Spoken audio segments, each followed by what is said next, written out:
Deep in the cornfields holds a racetrack that is called Iowa as they get ready to roll off pit road here. Hello, everybody. I'm Sean Fitz, and welcome to Turn 1. Alongside my good friend, Kevin England, we're getting ready to kick off the second to last race for the Cooks Landscape Group Cup Series. And Kevin, this is going to be an interesting one. We got a point situation. We got folks battling for wins here at the very end. Tyler Dalton is going to start on the pole. It's such a unique racetrack. This place, there really isn't a straightaway to be found. It's a D-shaped oval. You come off of turn number 2 and you hit a short straightaway, and then you're diving into turn 3. The front stretch is round, and well, this track is bumpy. It's got a lot of character, and it's going to make for great racing. I think they made a spectacular choice in racetrack for the second to last race of the season. Absolutely. The lap times are going to come quick. Sub 25-second laps for these drivers here tonight. And, well, this show is not going to last very long. They've got to get ready to go here and head on over to Miami to run the championship race. But out front is, like I said, it's going to be a really interesting party. That's Tyler Dalton. He's in the outside looking in, hunting for this championship. Cody Harris, not in contention at all. But then David Schildhouse is going to start P3. David Comstock.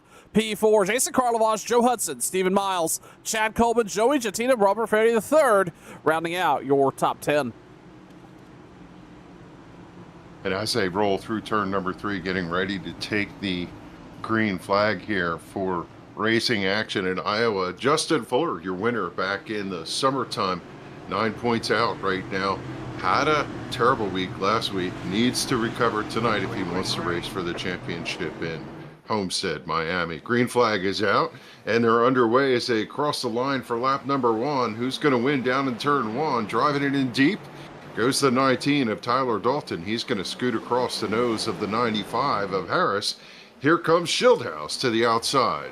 David Schildhouse coming down the backstretch for the first time here tonight. Holding it on strong, just on that outside of that second groove, or second lane up across that black tarmac you see there on the racetrack. He's going to take that second spot away from Cody Harris as they work off into 1 and 2 here. Now firmly up to speed. And that was Joe Hudson there. You see it in that bright yellow hooded car there. He's going to actually look underneath Harris. This racetrack it's going to lend to drivers like Cody Harris, like Jason Karlovac, that those that need to save just a little bit and don't need to fire off here very early, as we saw Hudson and Karlovac nearly make contact. Karlovac getting into the wall a little bit there potentially. But this racetrack is going to favor those that take care of the car, as David Schildhouse has worked himself up to that P2 spot already here as they work out of turn 4. This racetrack known for a bit of a Jekyll and Hyde opportunity. Sometimes you can run green all the way to the finish. Other times it's a spade of cautions. We'll never know which one's going to show up tonight as Tyler Dalton continues to have a 2-car lead over the 20 of David Schildhouse. Dalton known for qualifying in quick speed on the short run, but this year his Achilles heel has been long run speed. He's 10 points out of the championship. Would love to get a great point configuration tonight. Lead a lot of laps, lead 1 lap, at least he got that point, and if he can win this race, that would put him right back in. But the car on the move right now, from what I see, is the Speedway Collective Toyota. Karlovac in third. He's starting to pressure Schildhouse for second. He's on the move there, and Schildhouse in a very good spot. He's in the point lead here as he roll off into Iowa, and he knows that he doesn't have to worry too much. He just needs to get around here. He needs to finish in a nice top 10 finish. Will net him a decent position here, and really when they go off into Homestead, he's got to think about getting in and out of there as clean as he possibly could be, but he wants all the points he can when he gets there. So he's going to sit P2 here while Karlovac is going to pressure to the bumper half a car length as Schildhouse drives off the corner. Those two running nearly identical lines. We take a look further back. That's Cody Harris, and that's Stephen Miles starting to pressure the back bumper of the 95. We've not heard a whole lot from that driver of the 24 over the last couple weeks. Relatively kind of quiet for Stephen Miles as of late. And, well, he's hunting for that nice top 3 spot here tonight as well. Looking just a little further back, that's Chad Coleman. He is right there on the left rear quarter panel, riding all the way down into that darker tarmac there through 3 and 4. And he is trying to work that inside line to get around Joe Hudson, who is fallen back to 6th. We saw him move himself up to 4th at one point. Now starting to slide backwards here early at Iowa as we work lap number 9 coming to 10. Kevin, you know, we talk about it a couple times here over the last many weeks as Karlovaj looks at the outside of Schildhouse. How Tyler Dalton has just not, he's got great short run speed. Tonight started on the pole here once again and out front here 4/10, but how important is it to really conserve those tires, especially on that potential long green flag run that can materialize? I kind of like his outlook here tonight as he started on the pole, jumped out to the lead. He's in clean air and he can run the line he wishes to run. That's an important thing to do here at this racetrack. Is the 60 got a little aggressive coming up off the corner. You watch him push the nose, and that's really the balance of this racetrack is how do you get off the corner without slipping the tires? How do you get in without grinding the right front across the pavement? And boy, I'll tell you, that 60 is closing. He's been on the press, but right now, Tyler Dalton is, you know, I have to say, if I look back and remember the races we've run here, this is a favorite track of Tyler Dalton as yellow out on the speedway. I do know that he can carry speed for long runs here. Looks like EJ O'Rourke has it spun around there. That's on the exit of the straightaway, or that front stretch there. Here at Iowa, that's going to bring the first caution out. Let's see if we can take a quick look and find out what may have happened. This started all coming out of 4. He's got, who is that, Kevin? Is that DeBrown there? That was Joey Jatina, I believe, on his inside quarter panel there. And it almost looks like the 41 came up off the corner and then turned down from the wall just a touch and got contact, the two of them coming together there. Yep, just finding the same place on the racetrack as the 41 slides out to the flat, gets it stopped, and that is going to bring the caution out for the first time here tonight as we work lap number 13. We're going to step aside for just a moment. We'll be right back for more racing action. You're watching Turn 1.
Pace car lights are off as we get ready to go back green flag racing here at Iowa for the Sim 500 Cooks Landscape Group Cup Series. Tyler Dalton has led him early, but the man on the run is Jason Karlovac, up 3 spots on the night so far, was quickly closing in on the back bumper of that 19 before the caution came out.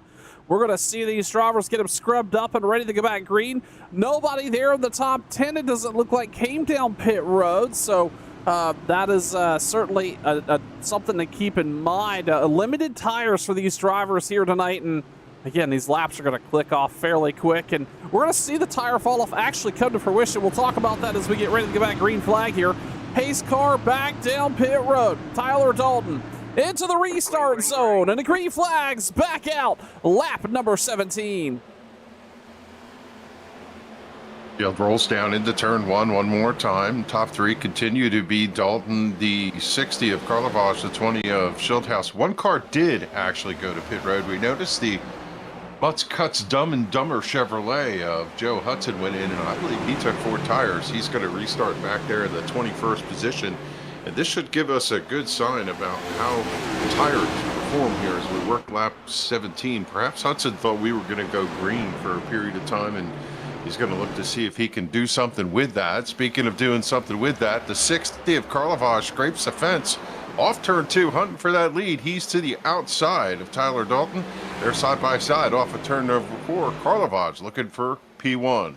Yeah, Jason Karlovac really working that outside wall better and well, stronger than anybody else, really, and he's going to get around the 19, and Tyler Dalton drove around the outside. Don't think we didn't see the 20, the 24, the 38 take notes of how that move happened. New leader up front here as they come to conclude lap number 19. That's Jason Karlovac on the point here tonight early at Iowa. Taking a look back through the rest of the field. Cody Harris, well, he's in a little bit of a free fall so far. Chad Coleman was able to get around. And here comes Justin Fuller. Hey, remember that guy? He started back there in 19th, I believe it was. And, well, he is, no, it's even further than that, as we got a car sideways. That was Harris. Really out of the shape there, and he gets it picked back up, and he's going to fall nearly out of the top 20. The 95 not handling very well here early at Iowa.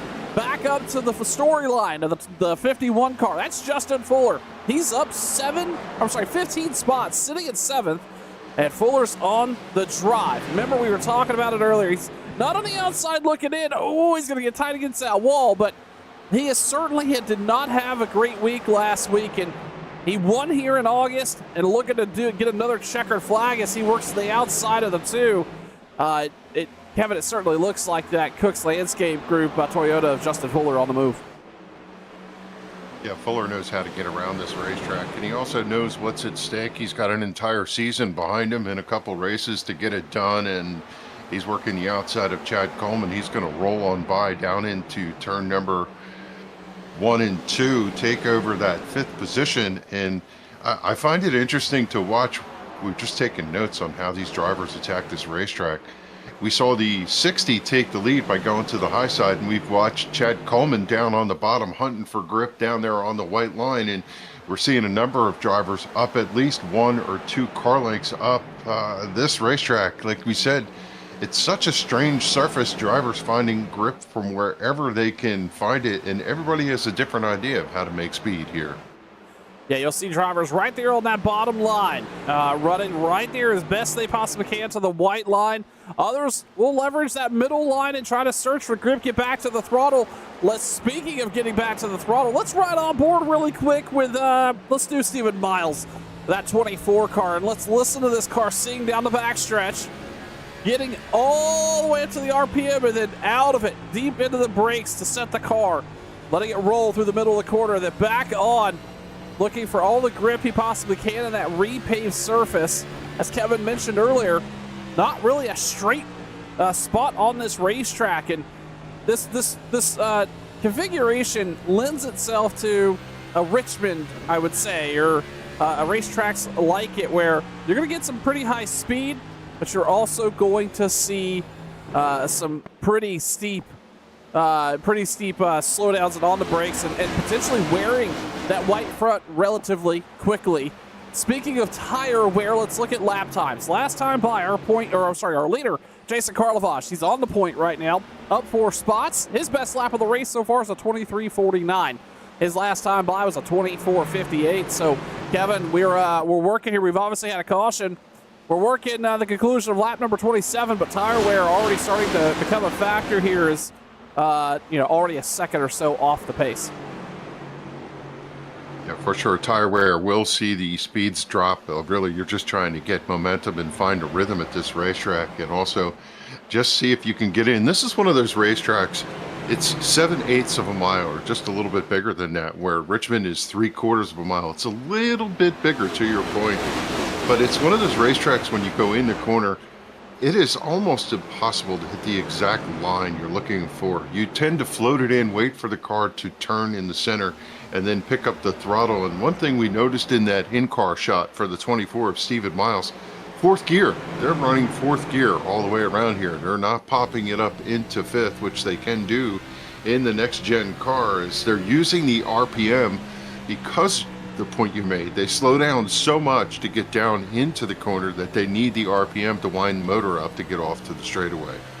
And unwinding it, you're hearing that, reaching all the way up to those 2 red lines, especially down this front stretch. Let's take a quick look at that as they work off 4 miles deep into the throttle, gets it straight 2 bars. He's got it pretty much right against the rev limiter and allowing that car to help him slow down as he works off into 1 and 2. So a little bit of a driver advantage. Well, not driver advantage, but you certainly have got to find any bit of advantage you possibly can, whether it be on pit road or mental games, whatever you got to do. Everybody's fighting a racetrack and the traffic here tonight as we work across the stripe here for lap 32. Speaking of, we're starting to see some movement there in that 3rd place position. At first, it was Justin Fuller looking underneath Stephen Miles, but now Miles says, no, we're not going to do that. I'm going to go and move the 20 out of my way. So Miles starting to poke underneath the 20 at David Shieldhouse. Those two have not really they've been riding around the last 10 laps or so, especially since we got green, but we saw Justin Fuller make a full charge up through the field, up 17 spots on the night very early. And again, keep in mind some caution laps in there. Oh, as he's going to brush that outside wall back behind the 24, trying to get back to the throttle. But Fuller looking to just continue moving forward. This is what gives me concern here is with this 51, Kevin. He drove quite a bit through the field already. Over half the field he drove through. Made a lot of passes, made him clean for the most part. It looks like that car is relatively unscathed, but how much tire wear did he burn up getting there versus, say, the 20 of Shieldhouse, the 24, Jason Karlovash, those guys? And is that going to come back to haunt him as now Chad Coleman's looking underneath that left rear? Yeah, I mean, one thing we know about Justin Fuller, he's just full throttle all the way through. We see that car walking around a little bit, wiggling, wobbling. That is going to give a little bit of tire wear, brushing against the wall. He's hustling, but I have to believe that there's 2 things on his mind. 1, he needs to lead a lap. He needs to pick up that point. And 2, he would like to lead the most laps. And I know he's got a fast enough car to do so. And doing that helps him to recover from the point deficit he's in. But right now, that car doesn't seem like it's in the racetrack. The 38 of Chad Coleman scoots down underneath. A moment ago, we were seeing the 20 car move up a lane just like he is right now. And I think what Shieldhouse is doing is looking for traction on the racetrack and also opening up his corner. Drives in a little wider, and that allows him to slow the car down and then turn down and straighten out the straightaway and pick up the throttle a little more. And that's going to give him a little more speed. In fact, he's found it. He's to the outside of Tyler Dalton. And opening up that lane just a little bit helps you pick a little more speed through the center of the straightaway. And right now, it's a dead heat at the finish line for who's going to have that second position. And Shieldhouse is going to drive around and take over P2. Yeah, very similar move that the 60 made there on that outside line, just driving around, and Shieldhouse able to do it. The 19 is going to fall back to 3rd. Stephen Miles has settled into that 4th place spot. Chad Coleman now sitting 5th, while Justin Fuller, he's actually starting to slide back. Last time by was about nearly 2/10 slower than Chad Coleman as they work across the start-finish line here. You know, Kevin, another driver I think is worth mentioning. Obviously, it's very early here. We're not even we're working through some laps, but they're clicking off fast. As Bentley Glacier, he's having a decent night so far. He's up 6 spots, running ninth. Another driver in that championship contending, and up in that I believe he's in the top 5 in points there. So this is not a bad showing for that 36 car. Yeah, for the 36, he's kind of a lunch pail guy. He's just come to work every week. He's been consistent. The car gets a little loose coming up off the corner there, but he's not been flashy. He's not been racking off wins, but he's been putting in great finishes all season long. He is pretty much Mr. Consistency. He's only 4 points out and in a complete contention for being a champion this year. And right now, not being flashy, running inside the top 10 in ninth. And, you know, as time goes on, one of his fortes is a long green flag run. And this is one of those racetracks, Sean, I think you'll see drivers really drop on the end of a long run. We had that first caution early with the contact between the 14 and the 41 on lap 12. We're working lap number 42. It's 30 laps in. And now is when I think you're going to start to see some of these drivers slip, slide, fall, and also other drivers start to drive through.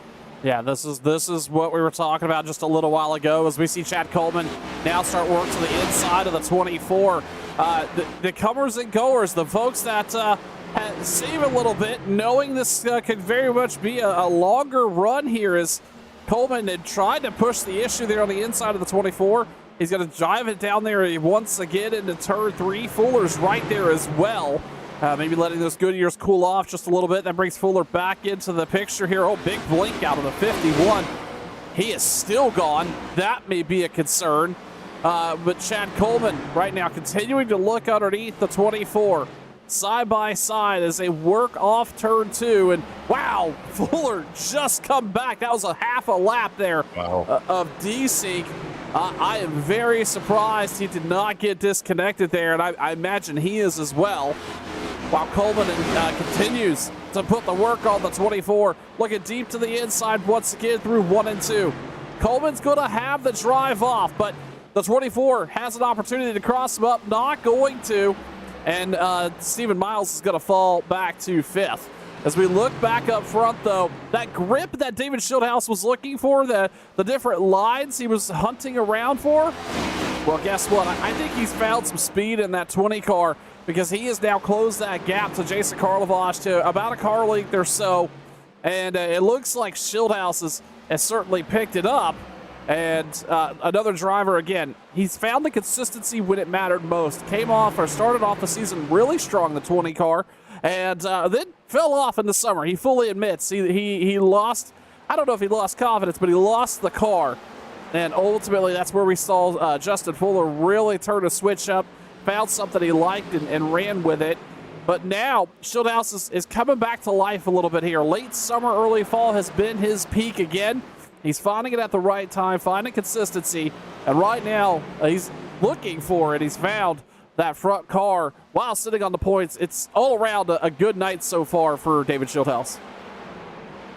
First car to pit road to go for service, the Red Stick Armature Works 5-star electric motor service and solutions number 14. Joey Jettina drops off the pavement, 40 miles an hour here. I suspect he's going to go for 4 tires and fuel. He dropped out of the 8th position, running solid top 10 here. The Joey Jettina car just crawls down here. Now the risk is if a caution comes out, he'll be a couple laps down, but he's looking to see if he can parlay a tire advantage into track position here. Yeah, that's unfortunately the downside here at Iowa, that you're going to go, especially if you hit under green flag conditions, you're likely going to go at least 2 laps down, potentially 3, as Jettina is just now coming off pit road and Karlovac coming across the stripe. So he's got to hustle, but a mistake can be very costly for you during a green flag sequence. As Karlovac, he's trying to stay on the run here. Schildhouse is just dangling right there. Hey, bud, I'm here. And he's followed right into the tire tracks. Those two running nearly identical line there through 3 and 4. It really, last time by, perfect lap times for both of them, 25-11s. And as they come across the stripe here, that's going to split them up a little bit. Carl Lavage a 25.12, Schildhouse a 25.04. So those two drivers, again, looking to set the tone for what the front could look like here tonight. Chad Coleman is settled into that third place spot. He's some full second back behind the 20. Then it's Tyler Dalton, Justin Fuller back into the top 5. Stephen Miles has fallen back to 6. Robert Ferry the third. Bentley Glacier, Joe Hudson. Kevin, we talked about Hudson coming down pit road under that caution. One of the few drivers there in the top 15 that did. And, well, this is, Justin Fuller blinking again. But Hudson, turned that new tire situation into something. He's all the way up to 8th. Yeah, we talked about whether that strategy would play out. He hedged a bit that would play off as he's going to go through, and I think we might have lost Justin Fuller here. I do not see him on the racetrack anymore, and boy, I'll tell you, that would be an absolute blow to his championship if he's going to drop out here and go laps down. Yeah, another big blink there out of Fuller. This time, though, it looks a little more permanent. I actually show him, he is actually losing spots on track, and I don't see him anywhere as we have pit stops continuing to fall out here. Troy Hayes down pit road. Wesley Donaldson in the 91, right in his tire tracks, glued to the bumper there is Donaldson coming down this pit road here at Iowa as we have green flag stops starting to come to fruition. Look back up front, though. That 20 car of Schildhouse, he ran right to the bumper, Jason Carlavage, and then just sat there for a couple laps. Now working lap number 55. Schildhouse has actually fallen back to half a second behind him. And Chad Coleman now is starting to close that gap there on David Schildhouse. So a lot of storylines here. Championship contentions, new tires, old tires, pit strategy.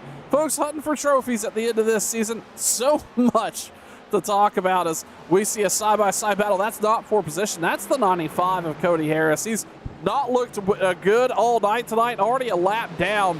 Harris now, Carlavage is going to work by him. That does not seem like that 95 is handling very well. So Cody just out cruising at this point as Doug Roth is wrapping up his pit stop off of pit road as well. He's going to get back up to speed here as, again, we're looking around. Justin Fuller not back on track. Kevin, this is going to be disastrous for that 51. Even if he is able to return, it's going to be a tough battle here. Yeah, pretty sure this is going to end the championship run for the 51 team. Not the way they wanted their season to go, down in the final 3 races to lose connectivity, and that is just heartbreaking for him. I have to say that I thought the 20 maybe backed off the 60 because he was pushing the nose when he got up underneath. I believe Schildhouse has demonstrated good long run speed here in that 20 car, but he's just being patient, and seeing the 51 probably breaks his heart because I know he doesn't want to win the championship. His nemesis has been there all season long, and he could probably breathe a little easier here, and you can see how good tires are as the 46 zips on past the 20 car with fresh tires. The lap times are just not comparable. We've got to talk about getting on pit road at this racetrack. You almost have to stop at the back straightaway at the entry to turn 3. It's such a sharp corner, and especially turning to go down to pit road, and there goes the 95 to pit road. We saw the 95 get tapped by the 2. I think it was a little bit of connection warp there. The 95 went up, slammed the outside wall with the right side, and I'm pretty sure he was hoping for a caution. That car has been severely damaged since, about lap 21, I believe, and he's just kind of hanging on out there as here comes the 51 back into service. And what do we show him, about 5 laps down, if I remember?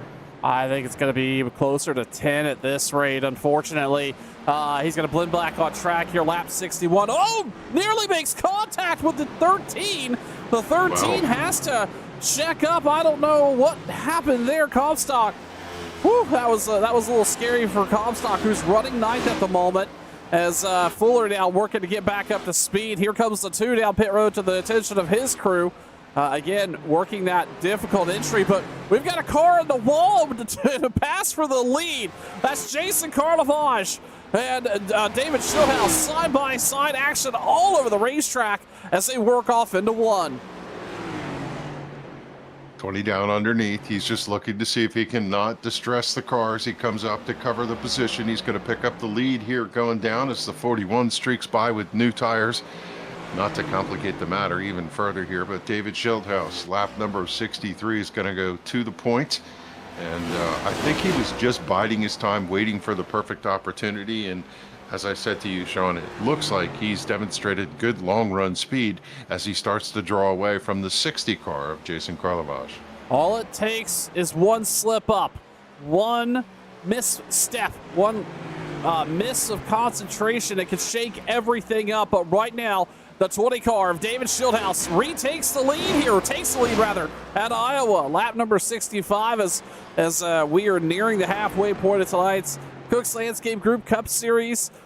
Second to last race here at Iowa. I'm Sean Fitz alongside Kevin England. We're glad to have you. And it is shaping up to be a race, that's for sure. Here comes the 51. He's going to unlap himself. This is not for position, but he's going to come up here, and I would say all bets are off on that 51 now. He's probably frustrated on top of, he's got some faster tires. He's going to work around Chad Coleman. He's also going to drive around Tyler Dalton with ease here, and he's going to squeeze by, and that pass is gonna happen there. But again, Fuller right now, ISHO scored in 24th position, and coming into tonight, a strong deficit, a lot of ground to make up out of that 51. Meanwhile, we go back forward here. That was Chad Coleman. I believe that's Joey Giattino working by him. That was Giattino has come down pit road and completed his stop. So again, some faster tires. Same with that 95. Those two not racing really here for much, I don't believe, but nonetheless, Giattino looking underneath the 95 as Hudson now is going to work around Tyler Dalton as we see Chad Coleman down pit road. He gets it slowed up, Kevin. We're going to continue to see these green flag stops cycle through. Yeah, slowly but surely we'll see people drop off, and then they're going to run a couple laps down. Some of them probably felt pretty good with these tires, had good pace and decided to stay out there. But I think there comes a point of no return where you really want to drop in, because the cars with faster tires will eventually eat you up on this type of racetrack. But out front it continues to be David Schildhaus as the 51 goes by and gets one more lap back. For the 51, I think his only saving grace would be if we had a spade of cautions that he could get himself to the lucky dog position. But there's so many cars one lap down, and have to call out to the 2 car. Robert Fryery III, when he went to pit road, he tried to turn in, didn't get the car wound up, and ran into the end of the barrier, smashed the car, and he spent quite a bit of time. And also the 24 car, we talked about how tricky it is as he goes by your leader. He missed the entry to pit road and got to that drag strip, I call it, the road that's alongside the inside. A lot of drivers opt to run down that road and come back out the apron in turn 1. The 24 was able to shove it in reverse back up and go into pit road and get his pit service after a little bit of a stall. No harm, no foul, I suppose, other than truck time. No harm, no foul indeed, but Bentley Glacier able to execute and get down this tricky pit road for the first time here tonight to come to the attention of his crew. That's pitting from the top 10 as David Schildhaus, again, has not come down just yet. This is where I would be a little concerned with Schildhaus here. Anybody could come up here and be disruptive, but so far, Jason Carlivage has not been down pit road. Tyler Dalton is also still out on those older tires. Those two within a half a car length here. As I say that, here comes Jason Carlivage. Gets it slow down to the apron. He's got to turn in pretty strong here. Gets it woed up. That car looked a little on edge, but he's going to come down pit road. Led a good bit of laps here tonight. The 60 down pit road for a green flag stop at lap number 73. Now, if you're the driver of the 20, you've got to start thinking about this, because Carlivage is going to be on those faster tires, and it is absolutely every bit of a 2-second advantage a lap. And Carlivage wasn't that far behind David Schildhaus.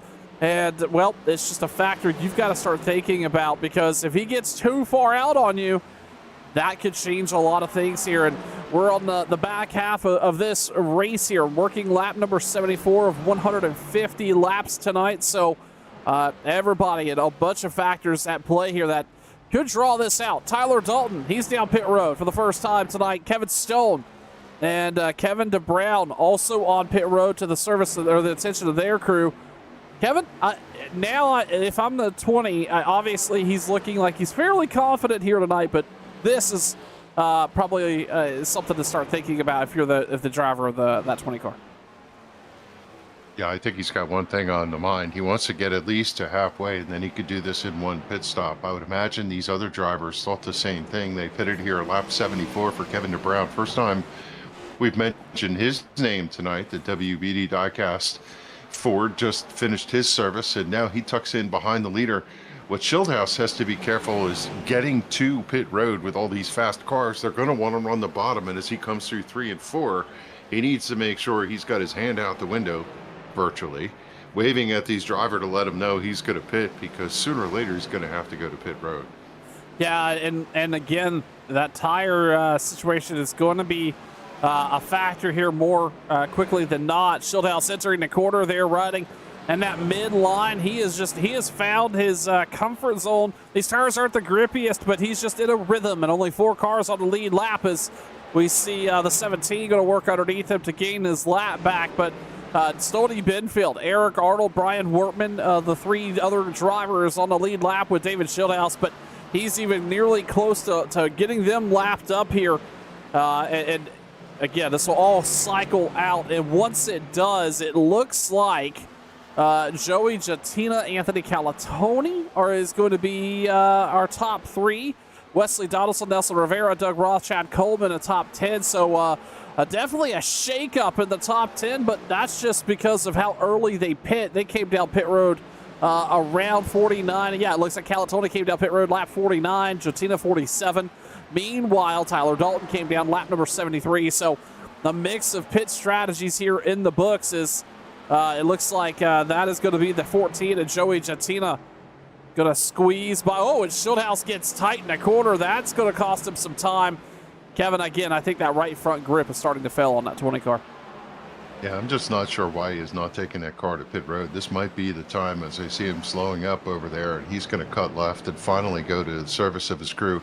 After watching all those cars drive by, lap 80, this will give him certainly enough tires and fuel to get to the finish as he made it this far and without a pit stop. So we'll see if he gets a clean stop. This is going to turn over the lead to, I think, Eric Arnold in the interim.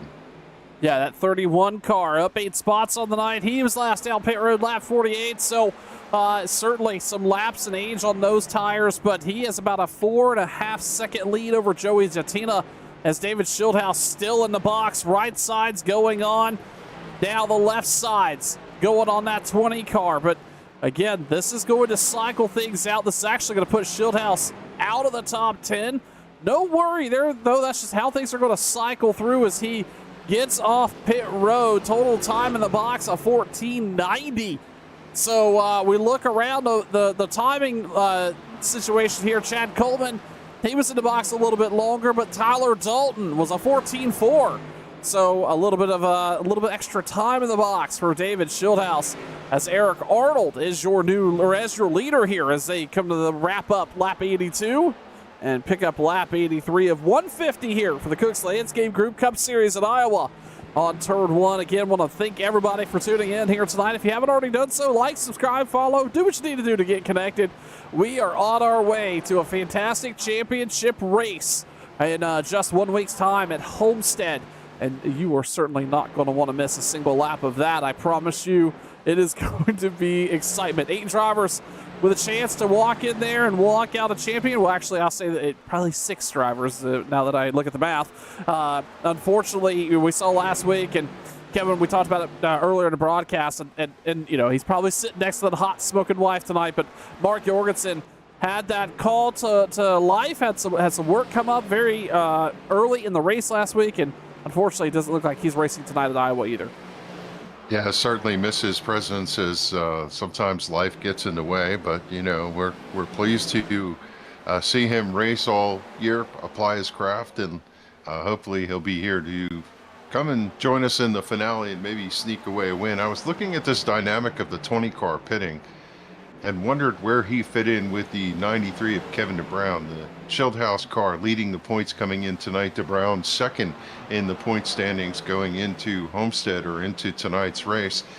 The 93 of DeBrown pitted from fourth, and at this juncture, the 20 car came out in front of him after staying out on the racetrack and has driven a full half straightaway off of him, and now he slides down underneath the 36 of Bentley Glazier and is going to pass him with ease. His next victim, if you want to call it that, is going to be the 19 of Tyler Dalton, and I think this 20 car and the team has it in hand right now. The splash and go. What a season for Schildhouse. I mean, coming in here with 11 wins on the season, 19 top fives, 24 top tens. It has been a banner marquee season. And we know, Sean, you mentioned it a moment ago, through the summer stretch, he really struggled some. Just could not get consistency, had a lot of terrible finishes, crashes, difficulties. But somewhere about the middle of fall, he turned it on. And right now, as he rolls around the 19 to take over the 9th position, that 20 car is on the march.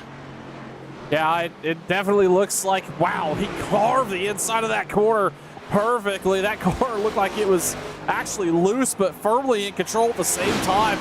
David Schildhouse now looking underneath there. That's Jason Karlovash, and he came out 13th off of pit road. Now worked his way back up to 8th, and again, the newest tires on the track, lap 80. Meanwhile, everybody in front of him, I do believe, will have to stop one more time for fuel.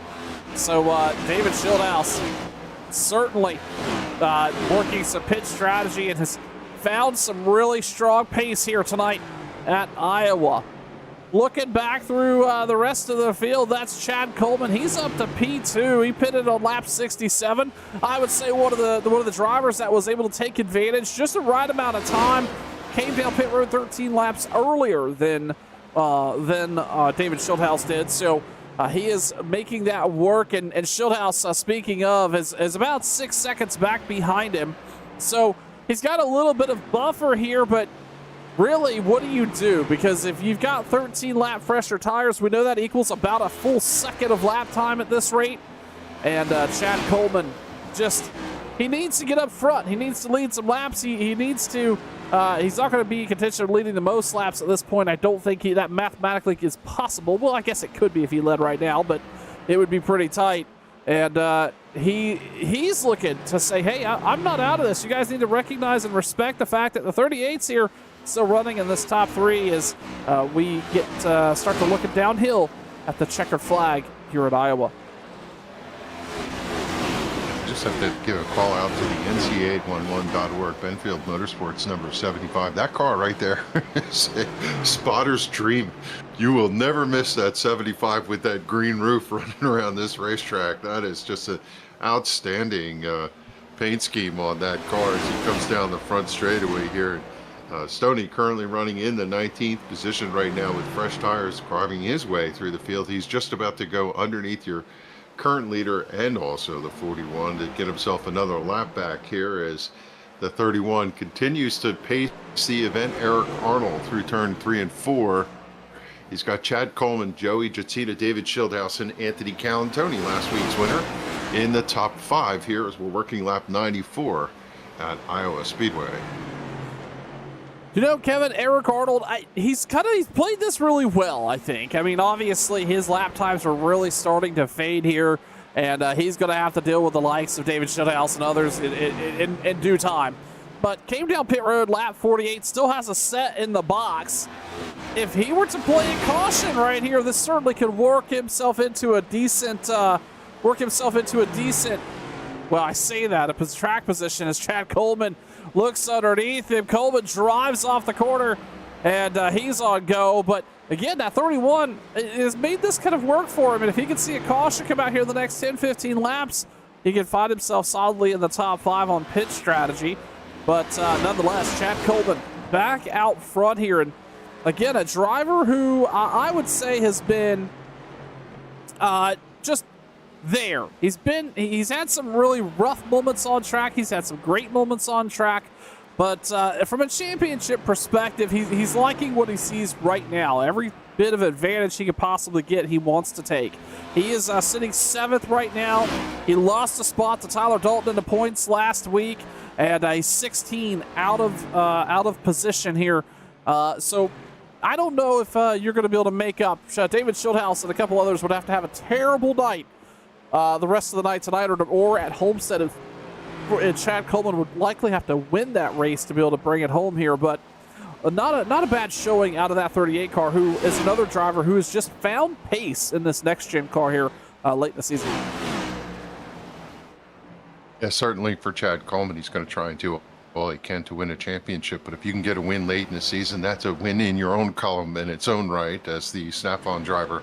One of the fastest cars on the track right now, certainly not as fast, though, as the car chasing him down. David Schildhouse, a 24.831 to a 24.856 last time by. We'll see what that measures up as Joey Jatina gives away 3rd position, goes to pit road. To your point, some of these drivers are hoping right now for a caution, and 84 is going to follow them down. And, well, we'll see. Maybe these drivers splitting the difference here and going with the 3-stop strategy, Sean, we can't count that out yet. No, we certainly can't. I mean, they've got to...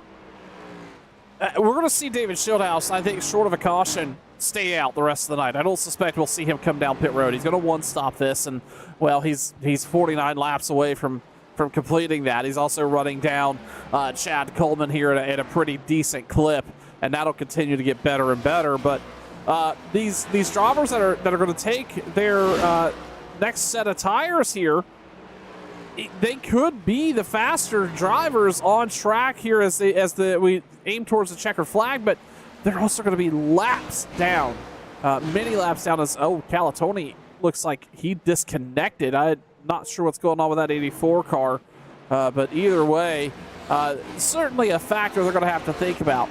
And then also, Kevin, something to note, and I don't know if something else happened on track or not, but Justin Fuller is no longer on track as well. I went to go check, and he was 8 laps down at one point, but now it looks like the 51 of Fuller is back and retired. Yeah, and again, I think that spells the end of his championship run for the season, and that's certainly not the way he wanted to do it. It was a long shot for him to carve his way, but I think he was game for it and had the speed here tonight, but it's going to not be the case here. Is how about this run for the 19 of Tyler Dalton? He pitted on lap 73. He has, next to David Schildhouse, one of the freshest set of tires in that top 5 right now. Brian Workman in the 14th position sits there behind him, and he's got fresh tires just about to roll around the 19. Brian having a good run, but Tyler Dalton quietly putting together a good run, and right behind him the 22 was also having an outstanding run. Nelson Rivera sits in that 6th position in the LaRue Ford.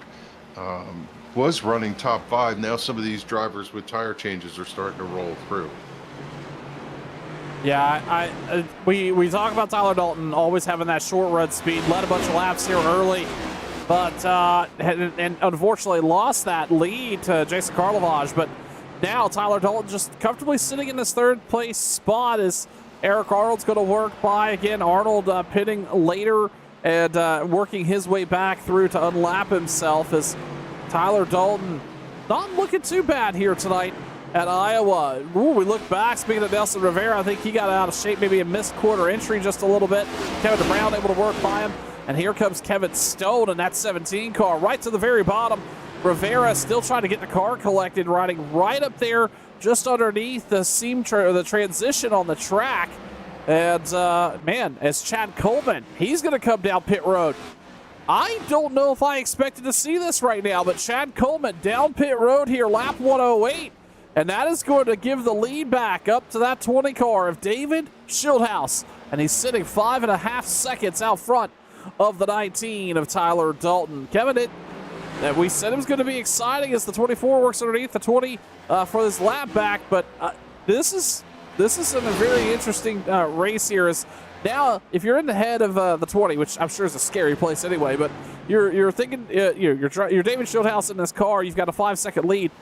How hard is it to check up a little bit, start slowing down just a little bit, and while also maintaining what you have, also trying to think about some of those tires? Yeah, I mean, we talked about the Jekyll and Hyde nature of this racetrack. Sometimes when you try to slow down, you actually slow down. You're better off to run your speed and run your race at your pace. And we saw Schildhouse go to lap 80 before he pitted, and he carried enough speed to put himself out front. So don't mess with success. Tyler Dalton comes to second right now. And how about this run for Kevin Stone, currently running in the 16th position? The Ingersoll ran fourth. This is his best run of the season. He's chasing down the likes of Jason Karlovage and the 93 of Kevin DeBrown, who's currently in that third position, having a quiet race.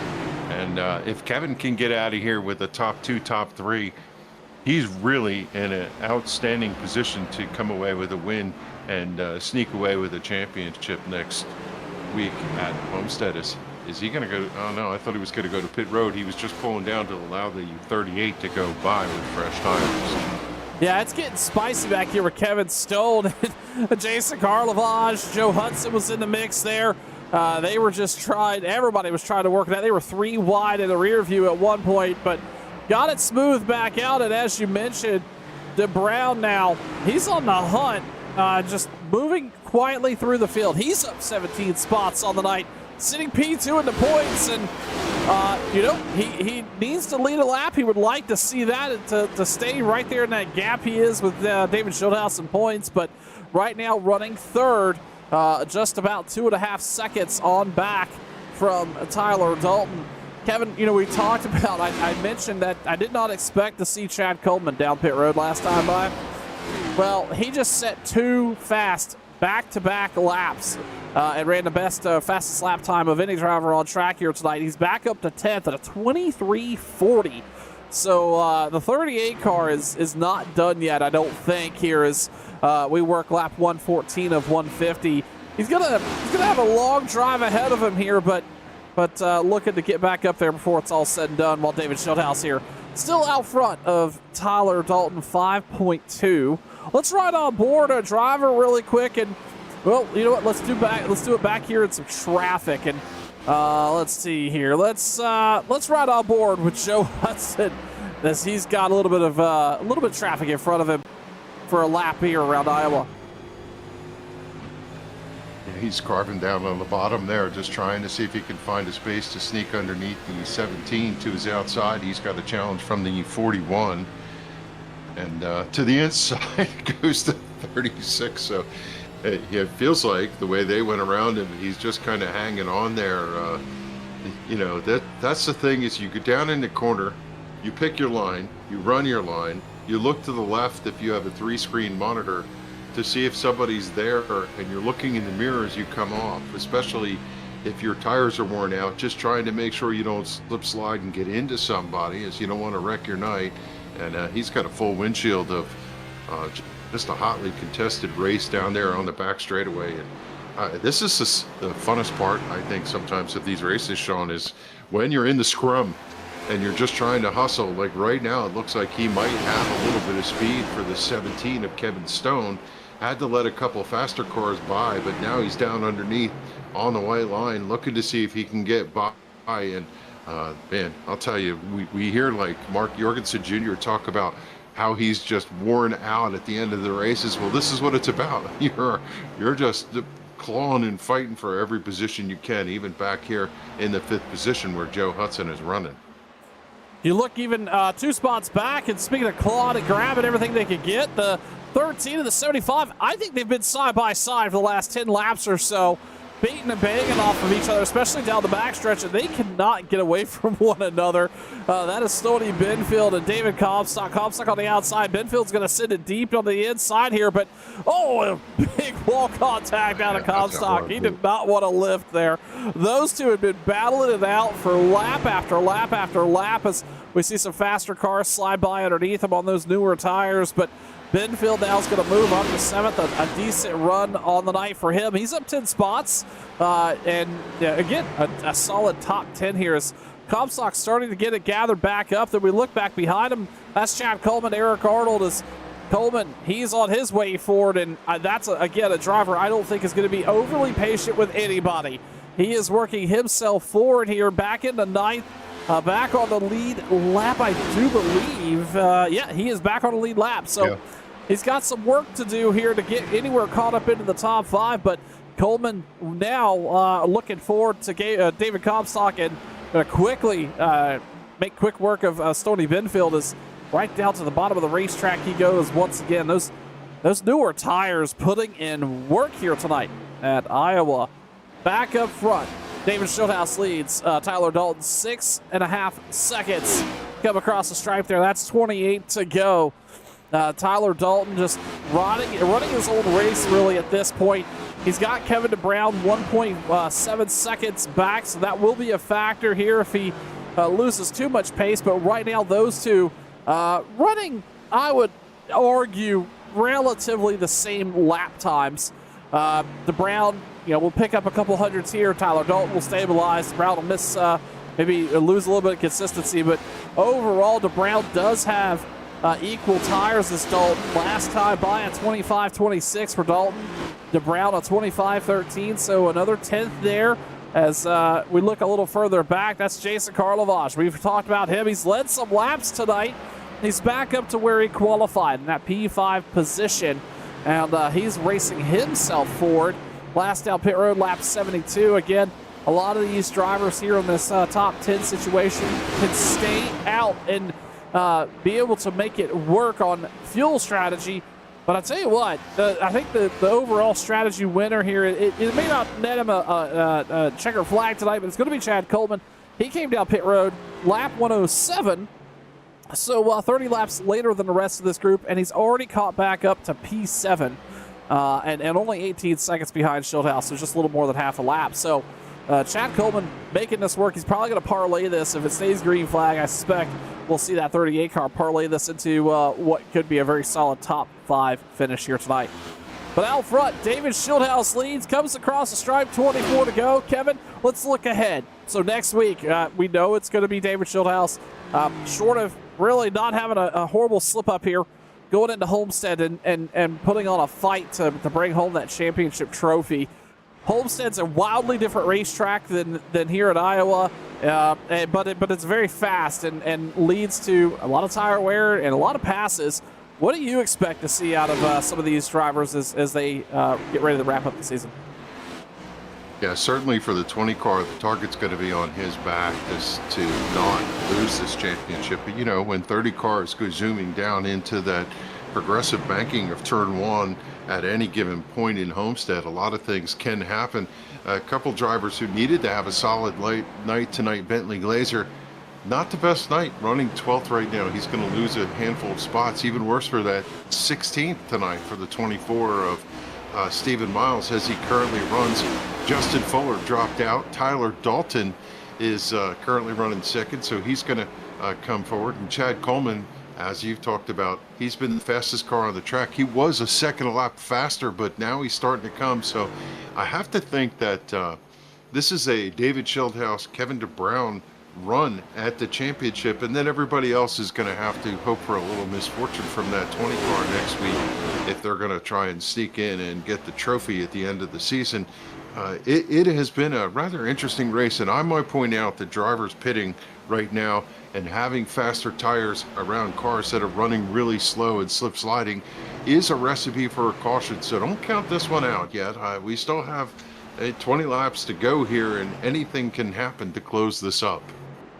Kevin, speaking of anything happening, so say you're the driver of the 20, you're the driver of the 91, I'm sorry, not the 91, the 93, and you get to Homestead, and you've got a quick car, you've got a fast piece, but, Schildhouse actually looks a little slip up there coming off of 4, but you got a fast piece, and you send it off in for qualifying, and it is a 10th place qualifying effort, 11th, 12th place qualifying effort.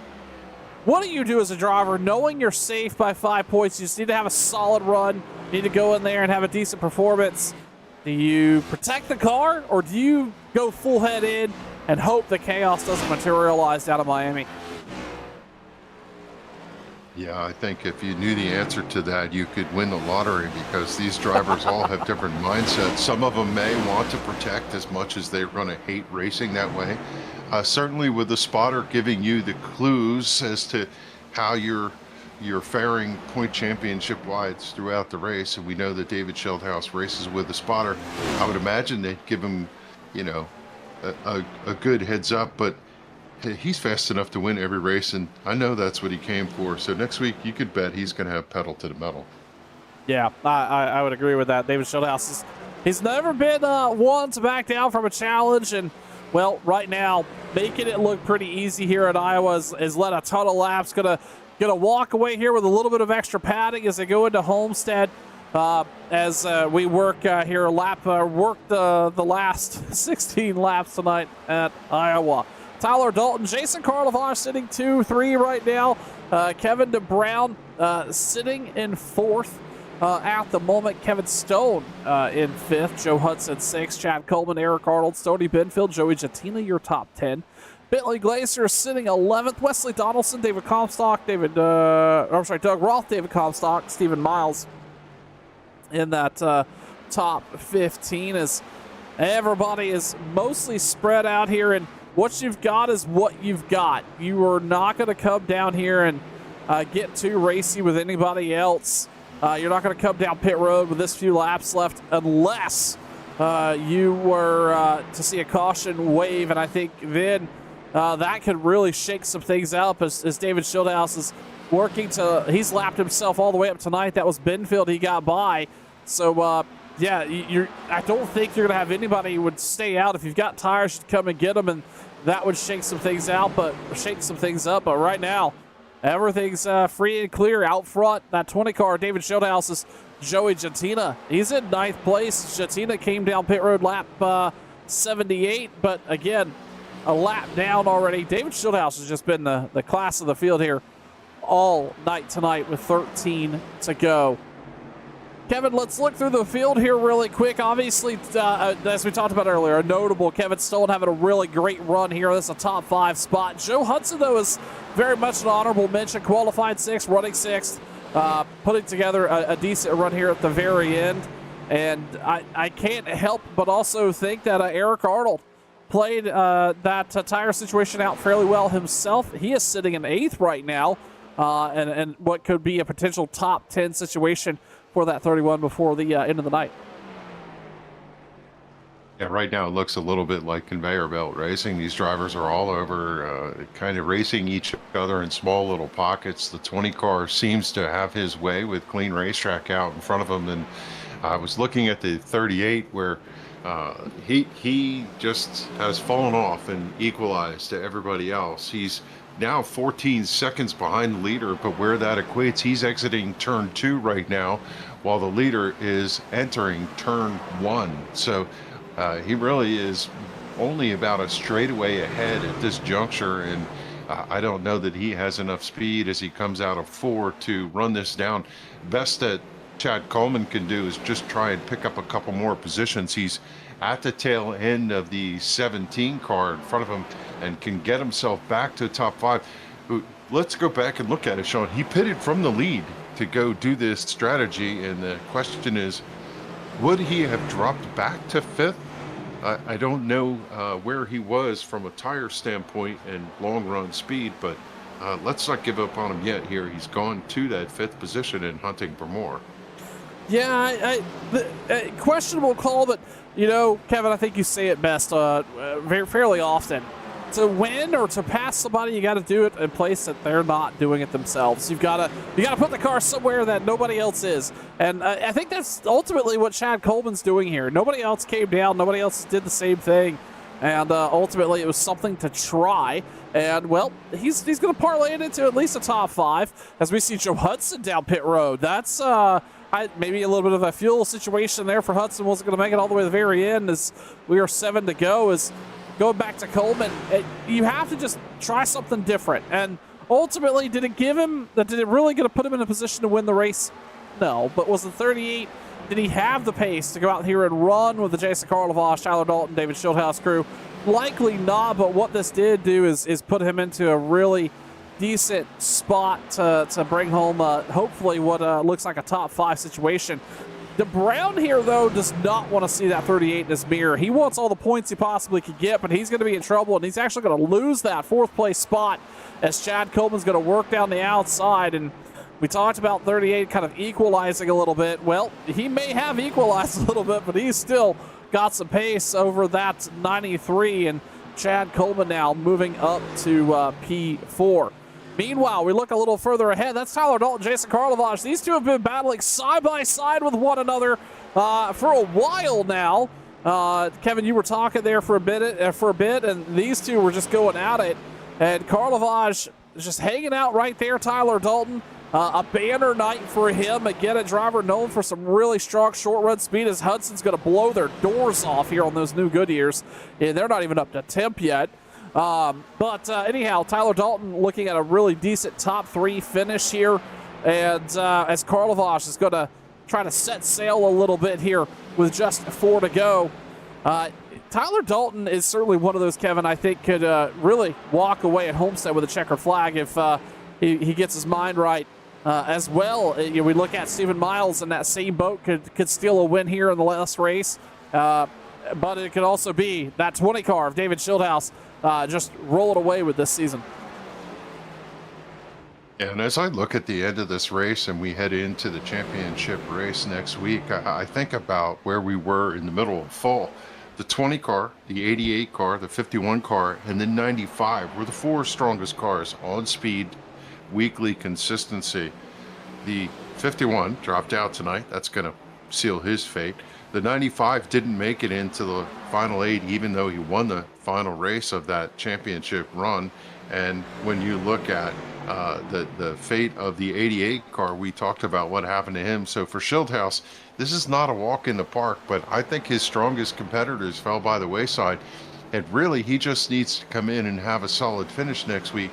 He's put enough point cushion as he works the final lap here to call himself the favorite going into next week. Working out of 4, he can call himself a favorite and an Iowa winner. David Schildhouse brings home the checkered flag for the Cooks Landscape Group Cup Series here on Turn 1. Masterful job out of David Schildhouse. Jason Karlovash had a great night as well. He's going to bring home P2. Tyler Dalton, a 3rd place finish here tonight. Chad Coleman was able to run himself all the way up to that 4th place spot. Kevin DeBrown, your top 5. Eric Arnold, Bentley Glacier, Joey Jatina, Doug Ross, Stephen Miles, your top 10. A lot of drivers in this top 10 group that we haven't seen in a hot minute. Others that we've seen, as you mentioned, Kevin, all season long up there fast. Not present. So certainly some storylines, but never mind that. David Schildhouse is going to burn it down on the corn themed start finish line here in Iowa. We're going to step aside. We'll get some post-race coverage right after this. Talk to Karlovash, Schildhouse, and Dalton here in just a moment. You're watching Turn 1.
David Schildhouse, your victor here tonight at Iowa, but let's quickly talk to Tyler Dalton sitting with a third place finish. Tyler, congratulations on that. I'm sure you did not know what to expect here starting on that front row. What did you know about the car and this track combination here tonight as you got ready to go? And did you expect to find yourself here up front late? Well, winning the pole was honestly a little bit of a shock to me, even with all the poles I've won. I didn't feel like I had really good short run speed. I knew I had good long run speed. I knew tire wear was going to be pretty extreme. So I was shocked when I got the pole. I just took it pretty easy in qualifying, and the lap was good enough. And I felt like I was taking it pretty easy in the beginning. I had Jason sort of pushing me harder. I sort of wanted to go, and finally just let him go after that first caution. And then David was a class of the field, but I think me and Jason were pretty even there.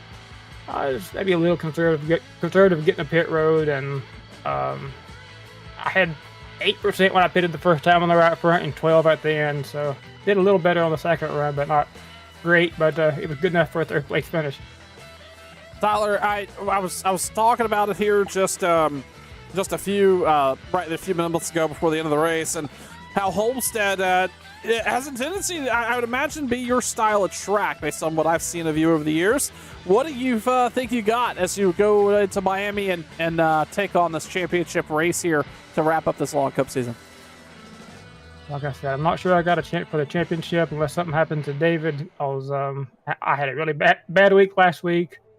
Just didn't feel comfortable, but if I had to pick any track I wanted to go and needing a good finish, it would be Homestead. So looking forward to that. Always been one of my favorite tracks, one of my most successful tracks. Funny enough, Iowa's sort of the same. I drive Iowa a lot like Homestead, which a lot of people find strange when I tell them that, but I just ride the bottom and I make sure to exit low. I don't ever let it track up against the wall that really late exit, and it seems to really help with the tires. So yeah, looking forward to Homestead next week.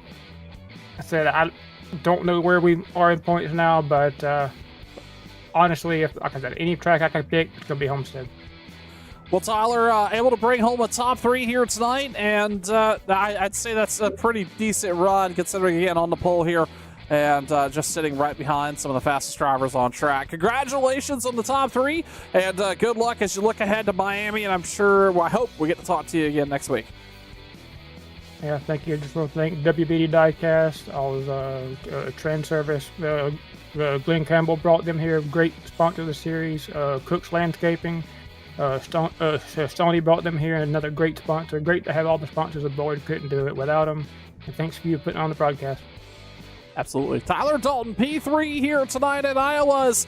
We hand it over to Kevin to talk to the 60 car of Jason Karlovash.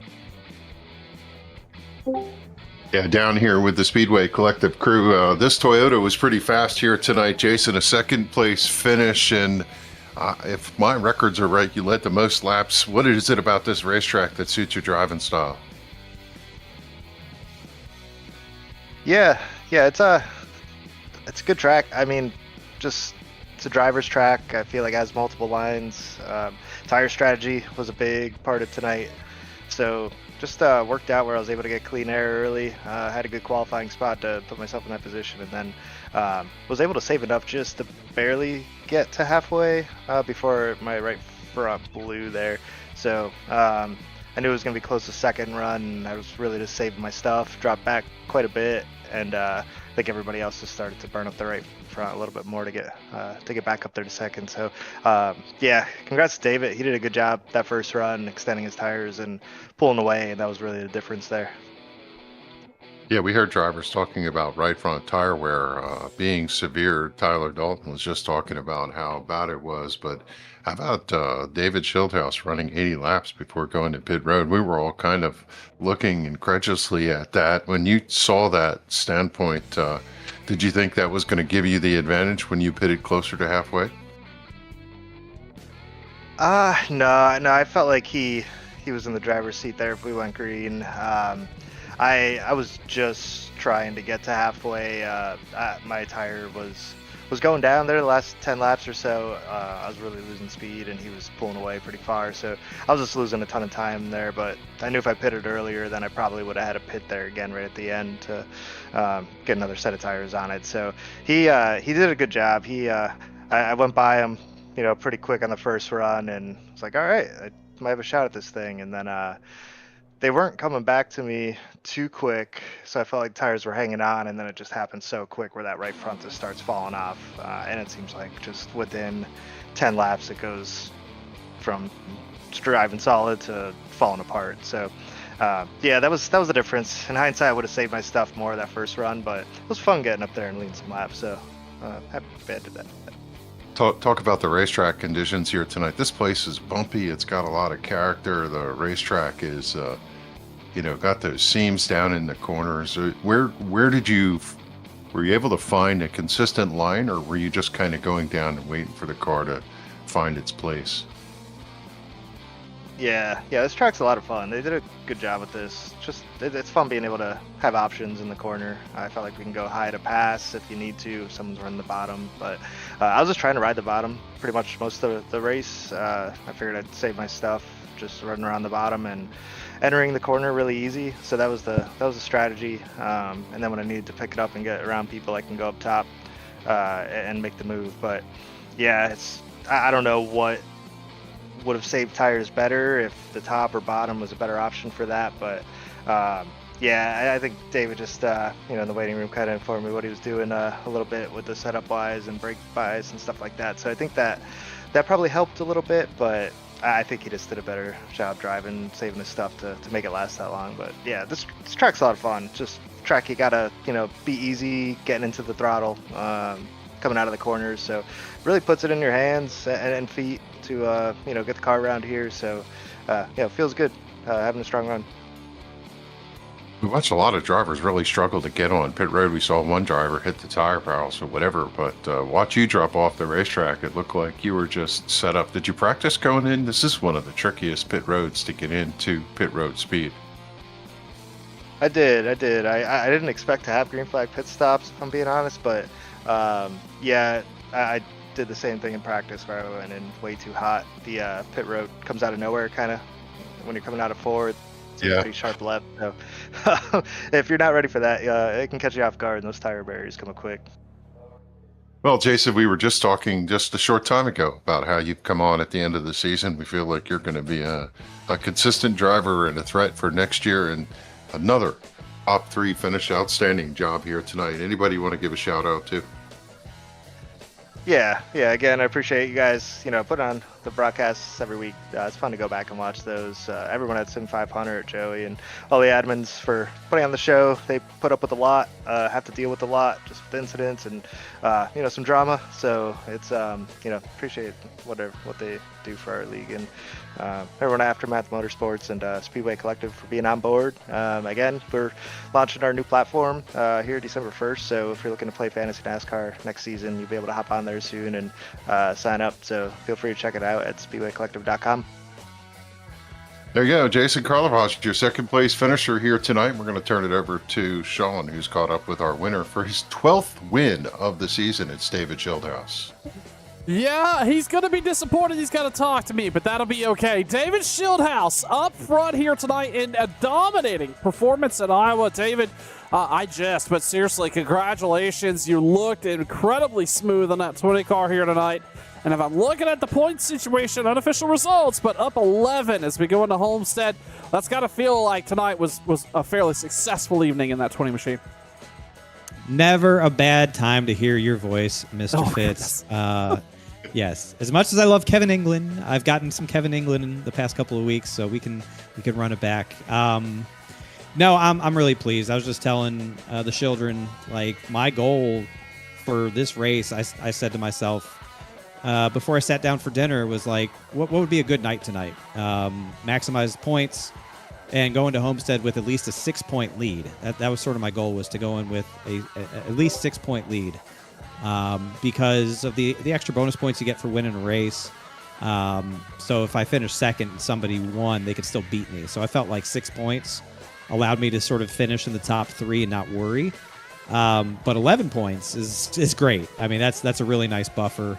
Obviously, the car count is down from where it usually is, so that's even less people, which makes a good finish, a good enough finish, more likely. And earlier this year at Homestead, put on a very good performance there and won. So I like the way this is lining up. I'm just, before I get too far down the road, man, I'm just gutted. 2 weeks in a row, we see a championship favorite or contender fall by the wayside for things out of their control. And probably the two guys that I look at as my biggest rivals and competitors here for this championship in Mark and Justin. I'm real bummed that they're both out of it at this point. It sucks. It's really horrible. You work all year, we race hard all year, we push each other all year, and get to this point, and to have it happen on back-to-back weeks to these guys, it really lets some of the air out of the room. As a competitor, you want to beat these guys on the track, right? I want to beat Mark, I want to beat Justin, I want to beat everybody on the track and know that I beat them heads up, game to game on the track. And so to sort of beat them because of things out of their control, it stinks. I hate that. So I'm feeling for them, happy for me and sad for them. Yeah, very, very humble, David. And I would agree. It's unfortunate we're going to see some of the fast drivers here that could go out and you three put on a show next week. Ultimately, can, but a little less up for grabs. Well, speaking of putting on a show next week, so obviously going to Homestead, you're going to be pretty quick there. We can just assume that. But let's talk about prep and your thoughts as you look ahead. What do you do to get in the right mindset to be able to walk out of there? Do you go fight for the win and push the car just as hard as you would any other week? Is there a little bit of conservation in a factor? What's going through your mind now that you got Iowa in the rear view and looking ahead here to Miami? Yeah, I mean, this was a big night. Tonight was a big one. This was really going to set the table for what next week looks like and really what you have to do in that race. The pressure's on everybody else. I don't feel any pressure going into next week. The pressure's on everybody else.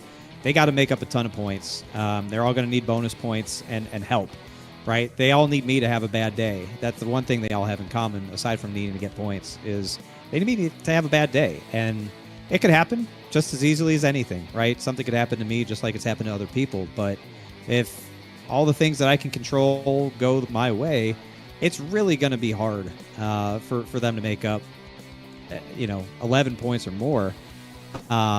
So my prep is going to be no different than usual. I'm going to put in a good amount of practice when the practice sessions opens up.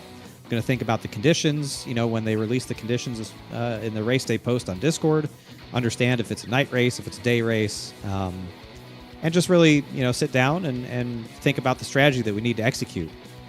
For me, Homestead is like slipping into an old pair of jeans, man. I love me some Homestead. It's one of my favorite tracks to drive. It's such a rhythm track, and if we can race like we've been racing lately with a lot of green flag racing, I feel very confident that we're going to be able to put together the perfect game plan to put me exactly where I need to be. I don't need to win the race. It'd be great to win the race, but I don't need to win the race, and that's what we're going to keep in mind is who we're racing, what the point situation looks like, and not doing more than we need to do to make sure that we end up with the championship. And yeah, I'm probably not going to think about it a whole lot. I'm probably going to send some messages to Mark, probably send some messages to Justin. I'm going to think about the Truck Series playoff race that we have on Wednesday. I got some ground to make up there. Enjoy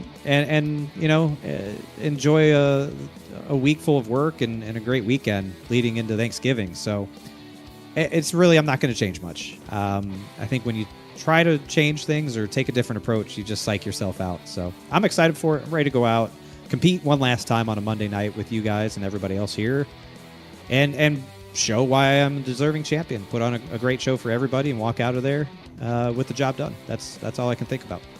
Well, David's got it figured out here. Confidence going to be the key as we go off into Miami, and obviously going to go in there with a checkered flag in his hand from the previous week. So looking pretty good, Mr. Shieldhouse. Anybody you'd like to thank before we get out of here tonight? Yeah, of course. Big thank you to Splash to Go Graphics for this beautiful car, man. That's 12 wins on the season, a dozen wins. Unbelievable. It really is. So I'm really appreciative for Splash and Go. To look good when I perform good means a lot. Everybody, twitch.tv/Shieldhouse, the children. couldn't do without them, man. 12th win for them this season on Monday nights. They were locked in, enjoying it, keeping me loose when I was really tense early in this race. Just trusting everything and making sure it was going to work out. So I'm nothing without them. Big thanks to Briar LaPrade for spotting, strategy, coaching, all that stuff throughout the year. We had him back on the box tonight, and I wouldn't be able to do this without him either. Big thanks to Cook's Landscape Group for their support of the series. Of course, wouldn't be able to do all this without their support. And you guys at Turn 1 Broadcast, the Sean Fitz, Kevin England duo, carrying us through on another Monday night. And I love the way you guys call a race, man. So thank you for that. Joey and everybody on the admin staff at Sim 500. It's just been a pleasure this year. No matter what happens next week, I'm very appreciative, very thankful for the opportunity to come over here and race with these guys this year. And looking forward to doing it one last time next Monday night at Homestead and wrap it up with a championship. I think that would be wonderful. Well, David, thank you for the time this evening. Congratulations on bringing home the victory here in Iowa, and hopefully we're talking to you at the same place here next week at Homestead. We'll see you then. Thanks, boys. Kevin, I love you. Sean, I love you too. All right. Love you too, buddy. David Schildhouse, your winner here tonight at Iowa. What a wild ride, Kevin.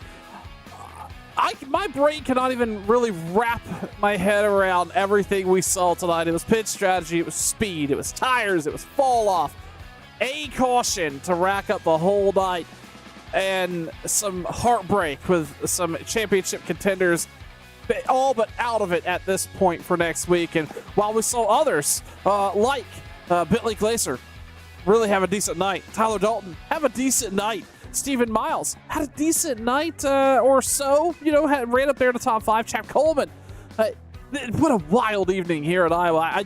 I can't say I expected that here. Yeah, I'm feeling three things. One, a little bit of grief. I'm truly upset at the fact that we lost a couple of the championship contenders over the last couple of weeks. I hate to see the whole season boil down to some difficulties for different drivers. Two, I had fun tonight watching some of the drivers we don't normally call run in the top 5, top 10. Joey Chatina, outstanding run through this. A little bit of strategy might have busted him at the end, but just to see those guys carry the speed and have fun. And 3, I got some Schildhouse love tonight. I'm feeling the love, Sean, and I have to come back and say, for next week, oh man, he just needs to stay out of trouble. We see point championships won and lost in that situation. I'm sure he's going to give a little extra room and just try and keep things going. But you know what? Kevin DeBrown, 11 points out. That is not insurmountable. Right behind him, 15 points out, Bentley Glaser. 16 points out is Tyler Dalton. He really rescued his chance for a championship here tonight with a strong run. And, one little slip, and those 3 drivers are within 3 points of each other, and the 3 of them will have to contest for who's going to take the championship. And most likely, I'm thinking, Sean, if you're not David Schildhouse and you want to win the championship, you have to win next week at Homestead. You do, and you've got to have a flawless night while Schildhouse maybe has an issue with pit road or gets caught up in some other drama. Who knows? We're going to find out next week, though. We're going to wrap up the 2025 Cook's Landscape Group Cup Series right here on Turn 1 next Monday night, 8:30 Eastern, 7:30 Central on Turn 1. That's Kevin England. I'm Sean Fitz. We appreciate you being here. Another wild night at the fastest short track in Iowa for the Sim 500 crew. We'll see you Thursday night for the Xfinity Limited Series right here on Turn 1. Good night, everybody. Bye-bye.